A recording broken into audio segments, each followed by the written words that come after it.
Yorana, bonjour les amis. Aujourd'hui, nous vous proposons de passer un moment en notre compagnie et on va partager avec vous tout ce qu'on sait d'une plante merveilleuse aux multiples vertus, le romarin. D'où vient le romarin? Quelles sont ses vertus? Comment le multiplier? Comment l'infuser?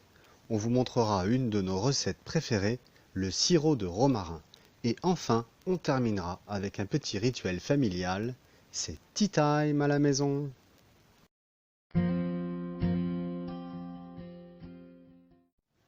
Nous sommes une petite famille de l'île de Tahiti et depuis quelques années nous avons cherché à développer notre autonomie alimentaire et médicinale.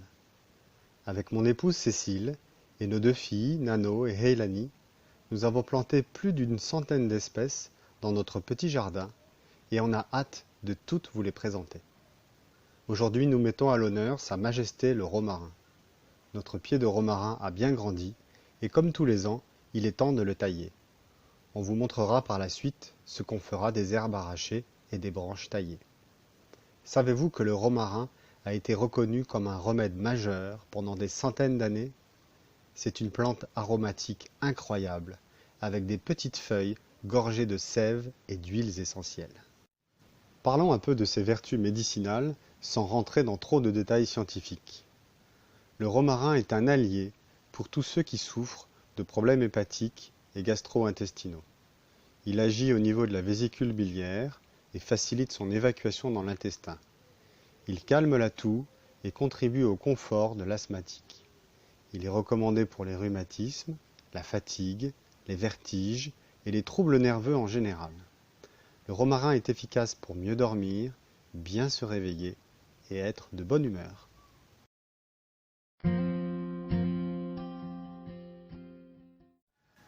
Notre petite chipie Heilani va maintenant vous montrer comment on bouture le romarin. Comme vous voyez, on coupe un rameau. On va enlever la majeure partie des feuilles pour diminuer les besoins énergétiques de ce qui va devenir une nouvelle plante. On peut bouturer la partie terminale ou faire des boutures sur la partie bois, ça marche aussi. Bravo Heilani pour ta belle bouture. Dans le pot, les feuilles repousseront à partir du moment où les racines se développeront. L'important, le plus important pour que ça reprenne bien, c'est de garder une terre bien humide. Et pour ça, la clé, ce sera de couvrir la terre après éventuellement un premier arrosage. Le paillage le plus facile à utiliser, c'est certainement le gazon tondu, mais là, on va utiliser nos herbes arrachées et nos tailles de romarin. On n'hésite pas à faire une belle couche, ça va protéger et nourrir le sol. L'utilisation la plus répandue du romarin, c'est l'infusion. On peut utiliser les rameaux frais, comme cet après-midi. On peut aussi le faire sécher à l'ombre, dans un récipient large et aéré. Ces feuilles vont sécher et tomber, et on peut le conserver très longtemps comme ça. Versez de l'eau très chaude, mais non bouillante. Laissez infuser 5 minutes environ.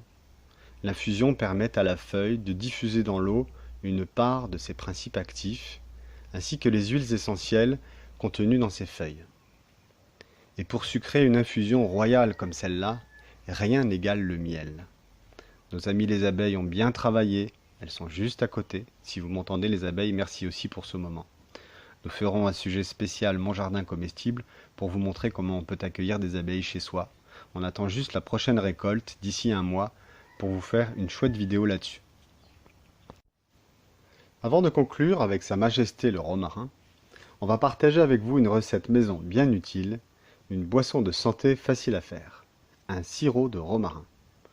On utilise quelques rameaux frais et un peu de miel. On va passer des rameaux bien frais à l'extracteur de jus. Si vous n'avez pas d'extracteur, vous connaissez certainement quelqu'un qui en a un, mais ça vaut vraiment le coup d'en avoir un chez soi. L'extracteur permet de séparer les fibres végétales et le jus qui contient tous les principes actifs.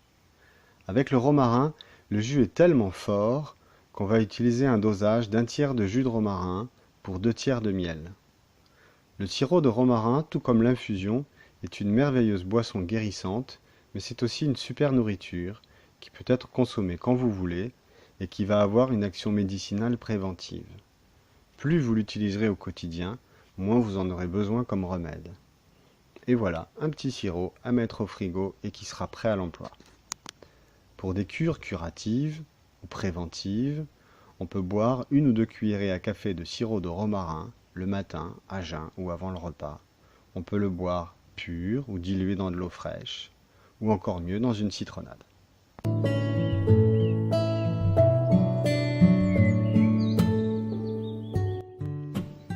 C'est tea time à la maison.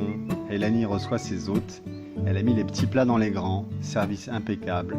Et c'est encore mieux sur un set de table plein de couleurs pour faire le bonheur de papa et maman.